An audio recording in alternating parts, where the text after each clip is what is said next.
여호와께서 선지자 예레미야에게 바벨론과 갈대아 사람의 땅에 대하여 하신 말씀이라. 너희는 나라들 가운데 전파하라, 공포하라, 깃발을 세우라, 숨김없이 공포하여 이르라.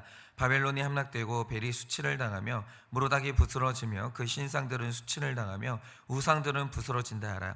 이는 한 나라가 북쪽에서 나와서 그를 쳐서 그 땅으로 황폐하게 하여 그 가운데 사는 자가 없게 할 것임이라. 사람이나 짐승이나 다 도망할 것임이라.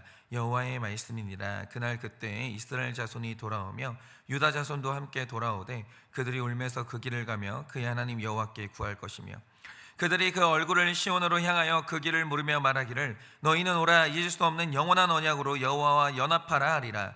내 백성은 잃어버린 양떼로다. 그 목자들이 그들을 곁길로 가게 하여 산으로 돌이키게 하였으므로 그들이 산에서 언덕으로 돌아다니며 쉴 곳을 잊었도다. 그들을 만나는 자들은 그들을 삼키며 그의 대적은 말하기를 그들이 여호와 곧 의로운 처소시며 그의 조상들의 소망이신 여호와께 범죄하였음인즉 우리는 무죄하다 하였느니라. 너희는 바벨론 가운데서 도망하라. 갈대아 사람의 땅에서 나오라. 양떼에 앞서가는 수렴소 같이 하라. 보라, 내가 큰 민족의 무리를 북쪽에서 올라오게 하여 바벨론을 대항하게 하리니 그들이 대열을 버리고 쳐서 정복할 것이라. 그들의 화살은 노련한 용사의 화살 같아서 허공을 치지 아니하리라. 갈대아가 약탈을 당할 것이라. 그를 약탈하는 자마다 만족하리라. 여호와의 말씀이니라. 나의 소유를 노력하는 자여, 너희가 즐거워하며 기뻐하고 타작하는 송아지같이 발굽을 구르며 군마같이 우는도다. 그러므로 너희의 어머니가 큰 수치를 당하리라. 너희를 낳은 자가 치욕을 당하리라. 보라, 그가 나라들 가운데의 마지막과 광야와 마른 땅과 거친 계곡이 될 것이며 여호와의 진노로 말미암아 주민이 없어 완전히 황무지가 될 것이라. 바벨론을 지나가는 자마다 그 모든 재난을 놀라며 탄식하리로다. 바벨론을 둘러 대열을 벌이고 활을 당기는 모든 자여, 화살을 아끼지 말고 쏘라. 그가 여호와께 범죄하였습니다. 그 주위에서 고함을 지르리로다. 그가 항복하였고 그 요새는 무너졌고 그 성벽은 허물어졌으니 이는 여호와께서 그가 행한 대로 그에게 내리시는 보복이라. 그가 행한 대로 그에게 갚으시는도다. 다 같이 읽겠습니다. 파종하는 자와 추수 때에 낫을 잡은 자를 바벨론에서 끊어버리라. 사람들이 그 압박하는 칼을 두려워하여 각기 동족에게로 돌아가며 고향으로 도망하리라. 아멘. 네, 우리가 지금 이제 예레미야서를 묵상하면서 이제 예레미야서가 막바지로 가고 있습니다. 거의 이제 끝났는데요.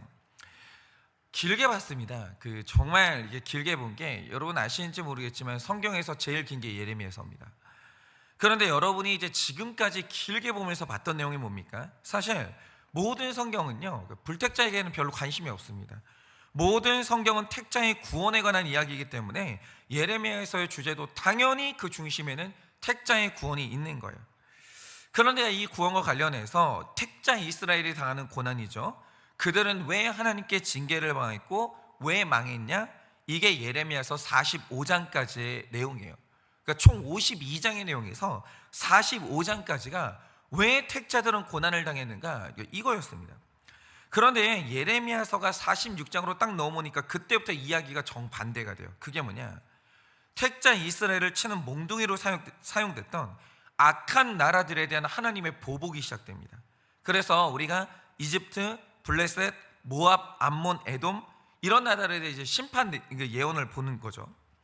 근데 제가 이 기록들을 보면서 제가 확실히 또 한번 다짐한 게 뭐냐면, 내가 이제 살면서 내가 당하는 심판을 억울해하지 말고 악인의 형통을 부러워하지 말아야 되겠다, 이걸 정말 확신하게 다짐했습니다. 정말 제가 자주 말씀드리지만 일생을 살면서 절대로 누군가를 치는 몽둥이나 칼의 역할을 저는 안 할 거예요. 이게 얼마나 무서운 죄인지에 대해서 다시 한번 제가 이제 좀 보게 된 거죠. 그러네, 오늘 말씀부터는 뭐가 나오냐면 이 모든 하나님의 보복 대상이 되는 악의 끝판왕이 나와요. 그게 뭐냐면 성경에서 사탄을 상징하는 이 바벨론의 심판 이야기가 시작이 됩니다. 그런데 여러분도 다 아시듯이 바벨론은요, 이스라엘을 쳤던 몽둥이 중에서 압도적으로 강하고 큰 몽둥이였고요, 이스라엘을 가장 잔인하게 쳤던 몽둥이에요. 그리고 아무도 이 몽둥이가 부러질 거다 이렇게 생각을 못했던 막강한 몽둥이라는 거예요. 그런데 바벨론도 어김없이 멸망의 예언을 받는데요, 여기에서 우리가 하나 주목해야 될 게 있어요. 그게 뭐냐? 바벨론의 심판 내용이 지나칠 정도로 길다라는 거예요. 지금 우리가 예레미야서 50장 말씀을 묵상하는데요, 이게 바벨론의 멸망 예언의 시작이거든요. 오늘 말씀이 그런데 지금 이게 어디까지 지속되냐면요, 50장을 통째로 쓴 다음에 51장까지 기록돼요. 그런데 이걸 큐티 내용으로 보면 다음 주 월요일까지가 온통 바벨론의 심판 이야기로 도배가 돼 있다는 거예요. 이례적이죠. 이게 뭘 의미하냐면 하나님의 나라에서 바벨론이 멸망당한 것 대단히 중요한 문제라는 거예요. 대단히. 그래서 오늘부터 우리는 도대체 바벨론이 멸망당한다는 게 설마 저게 멸망당했는가? 설마 저것도 망하겠는가? 라고 했던 게 망한다는 게 왜 중요한 의미를 가지는지 이제 우리가 길게 그것을 묵상하려고 하는데 이제 막바지입니다. 일단 바벨론 멸망의 첫 번째 의미를 오늘 우리는 보려고 해요. 그게 뭐냐? 자, 일단 제가 오늘 첫 번째 바벨론의 멸망의 첫 번째 의미를 묵상하면서 욥기 이야기를 해볼게요. 잘 들어보세요. 제가 욥기를 묵상하면서 가장 이해가 안 됐던 부분이 하나가 있었어요. 성경은 분명히 말하기를 욥이 당대의 의인이었다 이렇게 해요. 근데 우리가 의인하면 그에게 감동하고 그에게서 되게 그를 이제 사모하는 마음이 생기잖아요. 그런데 이상한 일이 생겨요. 의인인 욥에게 모든 것을 잃어버리는 고난이 온 거죠. 그러면 제 생각에 의인이 고난당하니까 다음에 펼쳐져야 되는 내용이 뭐라고 생각하겠습니까? 의인이 고난당했으니까 마을 사람들이 다 같이 와서 슬퍼하고 욥을 돕고 위로하고 전 이럴 거라고 생각을 했거든요. 근데 흥미로운 게 뭐냐면 의인이라고 말했던 욥이 고난을 당하는데 마을의 모든 젊은이들과 친구들이 오더니 그를 비난했고 심지어 그의 아내까지 욥을 비난하고 떠나요. 그러니까 하나님이 등장하실 때까지 적어도 사람 중에서는 욥이 고난당할 때 같이 울어주고 위로했던 사람은 단 한 명도 기록된 게 없어요. 아무도 안 나타나요. 그런데 저는 이게 너무 이상한 거예요. 어떻게 이럴 수가 있는가? 안 믿는 사람들도 고난당하면 위로하는 사람 하나는 있거든요. 근데 욥의 인생에 의롭다라고 했는데 아무도 그런 사람이 없는 거예요. 그래서 제가 이상하다 이 의문을 품고 욥기를 묵상하다가 제가 너무 놀라운 사실 하나를 발견하게 되는데 그 단서가 뭐였냐? 욥기에서 욥을 의인이다 라고 얘기할 때 여기에서 의로움은 신명기적인 의로움을 말하거든요. 그런데 여러분, 신명기적인 의로움이 뭡니까? 신명기는 아주 선명하지만 단순한 구조가 있어요. 그게 뭐냐? 의인은 축복받고 악인은 저주받는다 이 뜻이에요. 그러니까 네가 축복을 받아 이유가 뭐냐? 의인이라 그래요. 네가 오늘 저주를 받아 이유가 뭐냐? 네가 뭐가 악함이 있기 때문이라는 거예요. 이게 이 신명기에 굉장히 무서운 단순한 구조예요. 그러니까 이제 만약에 어떤 사람의 고난이 왔다 그럼 신명기적인 사고방식을 가진 사람들은 아, 네가 뭐가 지은 죄가 있구나 이렇게 생각을 했어요. 그래서 요한복음 9장을 보면 날 때부터 맹인이 됐던 사람이 등장을 하는데 제자들이 이 맹인의 고난을 어떻게 해석하는지 아십니까? 요한복음 9장 2절을 보면 이렇게 말합니다. 예수님, 이 사람이 맹인 된 것은 누구 죄 때문입니까? 부모의 죄 때문입니까? 자기 죄 때문입니까? 이래요. 이게 신명기적인 사고방식이에요. 그런데 이 당시에 욥은 잘 보세요. 처음에 등장하는 욥은 자녀가 많아요. 자녀가 많은 게 제일 큰 축복이었거든요. 재산도 많아요. 질병도 없어요. 그러니 욥이 스스로에 대해서 분명히 생각했던 게 뭐냐면 아, 내가 의인이구나 이 생각을 했어요. 그리고 고난이 있는 사람을 향해서는 네가 뭐가 지은 죄가 있으니까 이렇게 됐겠지. 네가 나처럼 뭐 이렇게 살았으면 그렇게 됐겠니? 하나님이 살아계시는데 이렇게 생각을 했다는 거죠. 그러니까 이런 사고방식 안에서 만약에 욥의 주변에 있는 어떤 사람이 고난을 당한다? 욥은 절대 위로하지 않아요. 그리고 어떻게 하냐? 서슴없이 그 사람을 비난하면서 네가 뭐 숨겨진 죄가 있잖아, 자백해, 회개해, 그러면서 사람을 정죄하고 다그치는 삶을 지금까지 살아온 거예요. 그게 욥기의 기록이 되어 있어요. 그런데 오늘날 이렇게 살고 있었는데 욥의 삶에 놀라운 일이 일어나기 시작해요. 그게 뭐냐? 자신이 의인이라고 확신하고 살던 욥의 삶에 악인들한테 나오는 고난이 내 삶에 오기 시작하는 거예요. 그런데 여기에서 욥이 더 충격받은 게 뭐냐? 욥에게는 다른 사람이 당했던 것과 비교도 안 되는 어마어마하게 큰 가장 큰 고난이 왔다라는 거예요. 하루아침이에요. 아니, 단 몇 시간 만에 자녀들이 전원 다 몰살당하고요, 가축대가 도둑질당하고 죽고 종들이 죽어요. 살해당해요. 거기다가 욥의 몸에는 알 수 없는 질병까지 오게 돼요. 그러자 어떤 일이 벌어지냐면 그동안 내가 고난당하는 사람들한테 했던 그 행동 있죠. 그걸 내가 고스란히 당하는 거예요. 단 한 명도 나에게 위로하거나 돕는 사람은 없고요. 만나는 사람마다 아 이제 네 차례구나. 자 이제 너의 숨겨진 죄를 고백해. 자백해. 너 뭐 숨겨진 죄가 있지? 이러면서 만나는 사람마다 욥이 내가 남에게 했던 것처럼 정죄를 당하기 시작하는 거예요. 자 그런데 중요한 건 이겁니다. 욥이 자기에게 다가온 고난을 그동안 자기가 남들에게 그랬던 것처럼 신명기적으로 내 고난을 해석한다면 무슨 뜻이 될까요? 욥도 죄인인데 이 고난의 크기를 보아하니 모든 죄인보다 내가 더 악한 죄인이라는 뜻이 되는 거예요. 신명기적인 해석으로만 하면. 그래서 욥이 만약에 양심이 있는 사람이라면 남들에게 들이댔던 잣대를 자신에게도 적용하는 게 맞죠. 그런데 욥의 고난이 길어졌던 이유가 여기에 있는 거예요. 욥은 다른 사람에게 고난이 왔을 때는 죄를 인정하고 고난을 잘 당하라고 말해왔어요. 누구를 만나도. 남에게는 이게 너무 잘 됐어요. 그런데 욥도 별 인생이 아니거든요. 그래서 이번에는 하나님이 욥의 죄를 드러내시면서 자, 네 차례야. 남들한테는 고난이 오면 회개하라고 했지. 좋아. 자, 이번에는 네 차례야. 너도 고난이 왔어. 그러니 너도 이 고난 앞에서 네 죄를 보고 회개해 라고 하셨어요. 그러면 욥은 어땠을까요? 남의 죄가 심판받을 때는 하나님의 오르심이 너무 잘 보이는 거예요. 하나님이 너무 정의로운 거예요. 내 눈엔 보이는 거예요. 그런데 똑같은 하나님이 이번에는 뒤돌아서 나의 죄를 드러내시고 나를 징계하니까 갑자기 어떤 일이 벌어지냐? 똑같은 하나님인데 갑자기 하나님이 남의 죄는 의로운 하나님인데 내 죄를 치실 때는 불의한 하나님이 되고 그 오르심이 인정이 안 되는 거예요. 그러니까 하나님의 심판이 남에게 적용될 때는 그 심판이 너무 잘 보이는데 나에게 적용될 때는 왜 심판하시는지 이유가 도저히 안 보이는 거예요. 도저히. 그래서 욥의 고난이 길어져요. 그런데 이 현상이 욥에게만 나타날까요? 그게 아니고요. 구속사를 볼게요. 흥미롭게도 이 모든 현상은 성경 전반에 그대로 드러나요.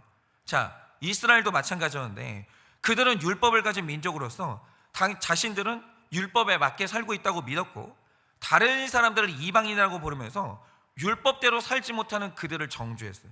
그러니 만약에 이방인들이 고난을 당한다, 유대인들이 하나님을 향해서 했던 말이 뭐겠습니까? 하나님 어떻게 그렇게 정확하세요? 하나님 너무 오르세요. 진짜 하나님 정말 정의로우시군요. 그렇게 계속 심판하시면서 세상을 좀 깨끗하게 해주세요. 정말로 이렇게 하나님을 찬양했어요. 남들이 심판받을 때. 그러나 이렇게 자부심으로 살던 어느 날 갑자기 이상한 일이 벌어져요. 그게 뭐냐? 매맞고 고난당하는 건 율법 모르는 죄나 지는 이방인들이 당하는 일인데 어느 날 예레미야라는 선지자가 일어나더니 이상한 말을 시작해요. 너희도 우상숭배의 죄를 지었고 너희가 피 묻은 손으로 돈을 벌었으니 곧 바벨론이 와서 이번에는 너희를 징계할 것인데 그때 너희는 하나님의 오르심을 인정하고 바벨론의 징계를 잘 받아라 이렇게 얘기했어요. 그게 예레미야서의 줄기찬 메시지예요. 그러면 여쭤볼게요. 남이 징계를 당할 때는 하나님의 오르심이 너무 잘 보였어요. 그런데 그 똑같은 하나님이 나를 징계하세요. 그때도 이스라엘 백성들은 하나님의 오르심이 보였을까요? 나에게 뭐가 잘못된지가 해석이 됐을까요? 놀라운 것은 똑같은 하나님이 나를 심판하실 때는 그 전혀 안 보이는 거예요. 그래서 이스라엘 백성도 왜 내가 징계를 당해야 되는지 나에게 무슨 죄와 악이 있는지 해석하는데 무려 70년이 걸려요. 그런데 제가 여기에서 하나 여쭤보고 싶은 게 있어요. 우리가 지금까지 예레미야서를 묵상을 했잖아요. 여러분도 이스라엘이 왜 징계를 당하는지가 안 보이세요? 여러분도 그 이유가 해석이 안 되세요? 여러분은 그 이유가 너무 잘 보이죠. 이러해서 고난을 당했구나.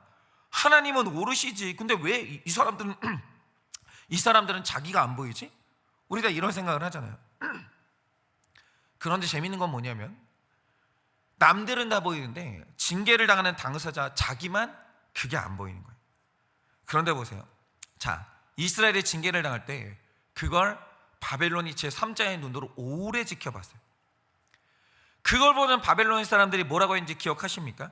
예레미야서 40장을 보면 바벨론의 지휘관 느부사라단이 이스라엘의 포로를 끌고 가다가 한 말이 있어요. 그게 뭐냐? 예레미야서 40장 2절 3절에 이런 기록이 있습니다. 사령관이 예레미야를 불러다가 이르되 내 하나님 여호와께서 이곳에 이 재난을 선포하시더니 여호와께서 그가 말씀하신 대로 행하셨으니 이는 너희가 여호와께 범죄하고 그의 목소리에 순종하지 아니하였으므로 이 일이 너희에게 임한 것이니라 라고 해요. 이 누가 얘기한 거냐면 예레미야가 한 말이 아니라 바벨론 사람이 이 말을 한 거예요. 너희가 오늘 이 고난을 당하는 이유는 여호와께 범죄하고 그의 목소리에 순종하지 않으니까 이렇게 된 거야. 너무 정확하게 보는 거예요.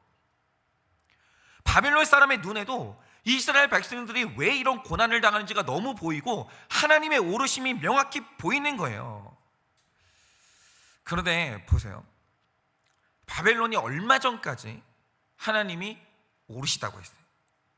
그런데 오늘 말씀을 보면 이스라엘을 치셨던 하나님의 징계가 이제는 바벨론에게 임합니다.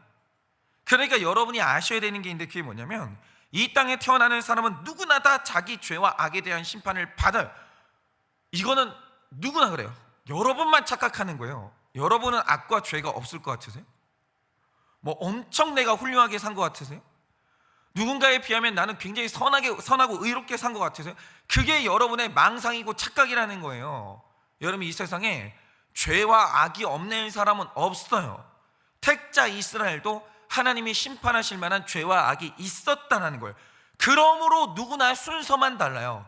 순서만 다르고 누구나 다 내 죄와 악에 대해 심판받는 날은 와야 하는 거예요. 구원받으려면 방법이 없는 거예요. 누구나 다 그래요. 여기서 면제된 사람은 아무도 없어요. 아담도 심판받았고 모세도 심판받았고 욥도 바울도 베드로도 전부 다 죄인이기 때문에 이 땅에서는 내 죄와 악에 대한 심판을 받아야 되는 거예요. 왜요? 죄인이 아닌 사람은 없거든요. 그리고 남이 심판당하는 걸 보면 그게 보이는 거예요. 이 사람이 왜 심판당하는지. 그래서 이런 거죠. 우리가 그거 있잖아요. 이혼 수녀 캠프 이런 걸 보면은 어떤 사람, 어떤 집안의 사연을 나머지 출연자들이 지켜볼 때가 있어요. 다 너무 보이는 거예요. 아, 저 집은 저래서 그렇구나, 저래서 그렇구나, 저 남편 너무 이상하네, 저 여자 너무 이상하네, 다 이래요. 지켜보는 사람들은. 그런데 내 차례가 돼요. 그 속으로 들어가잖아요. 다 자기는 이해가 안 된대요. 나는 문제가 없고 우리 가족은 문제가 없다라는 거예요. 정말 너무 이상하죠. 그러니까 이런 거예요. 바벨론도 이스라엘이 심판당할 때는 너무 하나님이 옳다고 했어요. 그들이 왜 심판당하는지 너무 보였어요. 그런데 그랬던 바벨론에게도 어김없이 자기 차례가 왔습니다. 그러니까 1절을 보시면 바벨론의 심판 소식을 예레미야가 전했다라고 해요. 그런데 예레미야가 누굽니까? 바벨론 왕이 너는 진짜 선지자야 이렇게 인정하면서 극진히 대접했다는 사람이 예레미야예요. 예레미야가 말하는데 그런데도 안 들을 거야?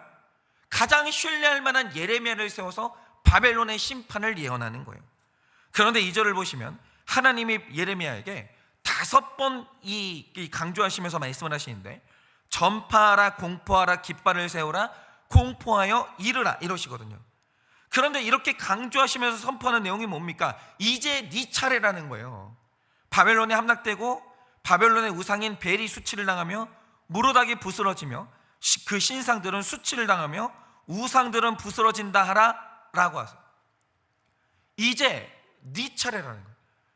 그러나 이 말을 하는 사람이 누구냐? 네가 그토록 진짜 선지자라고 칭송했던 예레미야가 하는 거예요. 거짓말이 아니라는 거예요. 신뢰할 만한 사람들을 계속 보내주시는 거죠. 그런데 여러분이 잘 보세요. 오늘 바벨론이 징계를 당하는데 이 일을 하시는 하나님이 부당해 보이세요? 여러분이 지금 말씀을 통해서 바벨론의 징계를 구경하고 있잖아요. 제3자의 눈으로. 여러분은 바벨론이 왜 심판당해야 되는지 안 보이세요? 하나님이 얼마나 오르신지가 안 보이세요? 우린 다 보여요. 바벨론은 심판당할 만하고요, 하나님은 옳아요. 그런데 바벨론도 이렇게 받아들였냐라고 하면 그렇지 않았다는 거예요. 이게 늘 신기한 거죠. 다른 사람의 심판이 옳은 것은 눈에 보이는데 그 심판을 내가 당하는 순간 하나님이 옳지 않다라고 하고 부당하다고 소리치는 게 그게 바로 우리라는 거예요. 남들이 암 걸리고 남들이 교통사고를 당해요. 부당하다고 말하는 사람 아무도 없어요. 그냥 세상 만사가 그렇지. 그런데 남들 다 당하는 일을 내가 당한다, 옳지 않다는 거예요. 왜 내가 이런 일을 당해야 되냐라는 거예요. 왜 당하면 안 되는데요? 왜 당하면 안 되는데요? 남들은 다 그 일을 당할 때 그게 그럴 수 있지, 뭐 세상 만사가 그렇지 라고 했으면서 왜 똑같은 일을 내가 당하면 그건 불의한 일이 되냐고요. 왜 나한테는 그런 일이 일어나면 안 됩니까? 그러니까 택자나 불택자나 다 죄인인 건 똑같기 때문에 여러분, 이거는 순서의 문제입니다. 다 내 죄와 악에 대한 심판을 받아요. 그러니까 남이 당하는 고난을 보잖아요. 그게 장차 내 일이에요. 그게 겸손이에요. 세상에서 제일 큰 교만이 뭔지 아십니까? 남의 일이 나랑 상관이 없는 사람이 제일 미련하고 교만한 사람인 거예요. 왜 무관심해요? 여러분, 자녀들이 말썽을 부려요. 자녀들이 어떤 뭐 이렇게 막 비행을 저지릅니다. 누구 일이에요? 장차 우리 자녀 일이에요. 남의 자녀 일이 아니라는 거예요. 그런데 아유, 저 집은 애를 도대체 어떻게 길렀길래 저렇게 길렀누? 나랑 아무 상관이 없다는 듯이 말하는 분들이 있어요. 죄송한데 곧 여러분 차례 와요. 인생은 원래가 그런 거예요. 왜냐? 내가 욕하는 그 집도 부모님의 죄와 악이 있지만 나도 문제 부모거든요. 저는 별 사람이겠어요? 아니, 모든 부모가 다 문제 부모인데 그럼 저는 아니겠냐고요. 저도 문제 부모죠. 그럼 내 이야기 아니에요? 남들이 어떤 일을 당해요? 저 집사님, 저 권사님이 어떤 일을 당해요? 그럼 누구 이야기예요? 내 이야기인 거예요. 근데 목장에 오잖아요. 남의 이야기에 관심이 없는 분들이 있어요. 왜 그러냐? 이게 교만한 거예요. 맞아, 너는 비상식적이지, 너는 불의하지, 너는 잘못 살았지, 근데 나는 아니야, 이렇게 생각하는 거예요. 그러다가 어느 날 자기한테 똑같은 고난이 오잖아요. 너무너무 수치스러워하고 숨기고 나는 이런 일을 당한 일을 한 일이 없다, 이런 식으로 하면서 자기 죄가 안 보이는 거예요. 그러니까 잘 들으세요. 택자와 불택자의 차이가 뭐냐? 결국 택자는 결국에는, 이스라엘은 그랬어요. 내가 지은 죄보다 내 고난이 가볍구나, 마지막에는 그게 인정이 돼요. 욥도 인정해요. 보게 돼요. 결국 보게 돼요. 택자 이스라엘도 마지막에는 보게 돼요. 아, 하나님이 오르시구나, 우리가 이러이러해서 고난을 받았던 거였구나. 결국에는 하나님의 오르심이 인정이 되는 거예요. 그러나 불택자는 끝까지 남이 당하는 징계는 옳지만 내 징계도 옳다는 게 인정이 안 되는 거예요. 그게 불택자예요. 택자나 불택자나 다 내 죄와 악을 치는 고난은 옵니다. 똑같아요. 그런데 택자와 불택자는 여기서 갈린다는 거예요. 여러분, 우리가 절대 잊지 말아야 될 게 있어요. 우리가 다른 사람이 당하는 고난에 대해서 있을 수 없는 일이라고 탄식합니까? 분노합니까? 안 하죠. 뭐 안 한다라기보다 관심 자체가 없어요. 뭐 그냥 뭐 다 사고 났나 보다, 뭐 애가 속을 썩이나 보다, 그냥 다 나랑 상관없는 일이에요. 관심이 없죠. 정말 살다 보면 이런 일도 일어나고 저런 일도 일어나요. 우리가 다 이걸 받아들여요. 사건 사고가 없는 날이 어디 있나, 다 있지. 그게 삶이고 인생이에요. 그런데 그게 내 삶에 일어나는 순간 완전히 달라지는 거예요. 갑자기 안 하던 하나님을 원망을 하고, 하나님이 있나, 하나님은 없다 이러면서 분노를 해요. 그런데 여러분, 우리가 정직해야 됩니다. 남들에게 일어나는 그 일이 왜 나는 일어나면 안 돼요? 나는 일어나선 안 돼야 되는 이유가 뭐가 있는데요? 하나님, 남들은 다 죄와 악을 다루시잖아요. 그리고 그런 하나님을 볼 때마다 아, 너무 다행이다, 하나님이 그냥 악을 참아보지 않으시니까 너무 다행이다, 이렇게 생각을 하잖아요. 근데 하나님이 이번에는 나의 악과 죄를 다루세요. 근데 왜 그건 부당해요? 남들이 고난당할 때는 다 하나님이 옳다라고 하다가 내가 고난당할 때는 왜 불의한 하나님이 되냐, 이거예요. 남들이 당하는 고난은 악한 자의 고난이에요. 근데 내가 당하는 고난은 의로운 자의 고난이래요. 왜 그렇게 되냐, 이거예요. 여러분, 우리가 하나 믿어야 되는 게 있습니다. 이제 여기까지 왔으면 믿어야 돼요. 이 세상에 하나님은 실수하는 법이 없어요. 하나님은 절대로 실수하지 않아요. 이 세상에 부당한 고난은 없고 이유 없는 팔자는 없어요. 모든 고난에는 나를 구원하신 하나님의 섭리가 있고 내가 봐야 되는 내 죄와 악이 있는 거예요. 그게 보이는 사람이 택자예요. 그게 안 보이는 사람이 불택자인 거예요. 여러분, 오늘 말씀이 어렵습니다. 저도 어려울 때가 많아요. 제게 들리는 말들, 제가 당하는 일들이 인정이 안 되고 억울할 때가 많아요. 그러나 남이 당하는 고난 속에서 하나님의 오르심과 의로움이 보인다면 내가 당하는 고난 속에도 하나님의 의로움이 있다라고 믿어야 되는 거예요. 그게 보여야 되는 거죠.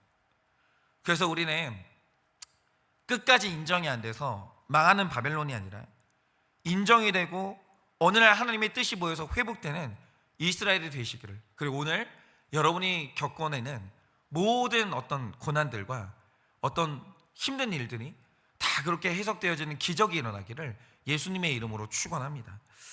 이 시간에 제가 기도하고 축도함으로 예배를 마치겠습니다. 기도하겠습니다. 하나님, 참 이상합니다. 욥이 남이 당하는 고난을 볼 때는 하나님의 오르심이 보이고 무엇 때문에 그 고난이 와야 하는지 그 이유가 잘 보입니다. 이스라엘도 그랬고 심지어는 하나님이 없는 바벨론도 똑같습니다. 이스라엘 백성들이 고난을 당할 때, 심판을 당할 때 바벨론 눈에는 왜 그런 심판이 와야 되는지가 너무 보입니다. 하나님이 얼마나 정확하고 의로우신지가 너무 보입니다. 그런데 이제 순서를 바꿔 내가 고난당할 때는 이상하게 그 이유가 안 보입니다. 남이 심판을 당할 때는 정확한 심판이고 죄에 대한 심판인데 내가 심판당할 때는 불의한 심판이고 의로운 자가 당하는 실수가 있는 심판이라고 그렇게 우리는 억울해합니다. 주님, 오늘 우리가 예레미야서를 보면서 이제는 인정해야 합니다. 하나님은 실수하지 않으십니다. 하나님은 불공평하지 않습니다. 하나님은 의로우시고 정확하십니다. 그래서 오늘 내가 만약에 심판당하고 오늘 내가 고난을 당한다면 반드시 거기에는 하나님의 선한 뜻이 있고 이유가 있는 것입니다. 남들은 그 이유가 보이는데 나만 그 이유가 안 보이는 것입니다. 그러니 주님, 오늘도 우리의 눈을 열어 내가 왜 이 심판을 당하고 고난을 당해야 되는지 오늘 그 이유가 해석되게 하여 주시고 다시 한번 의로우시고 정확하신 하나님을 만나 오늘도 다시 한번 살아나는 우리의 하루가 될 수 있도록 은혜를 허락하여 주시옵소서. 지금은 우리 주 예수 그리스도의 은혜와 하나님 아버지의 그 크신 사랑과 성령님의 위로하시고 교통하여 주시는 그 역사하심이 오늘도 하나님의 정의로우심과 정확하심과 의로움이 믿어져 그 하나님을 믿고 하루를 살아가기를 원하는 사랑하는 모든 주의 종들의 머리 위에 지금으로부터 영원 무궁토록 함께 있을지어다. 아멘.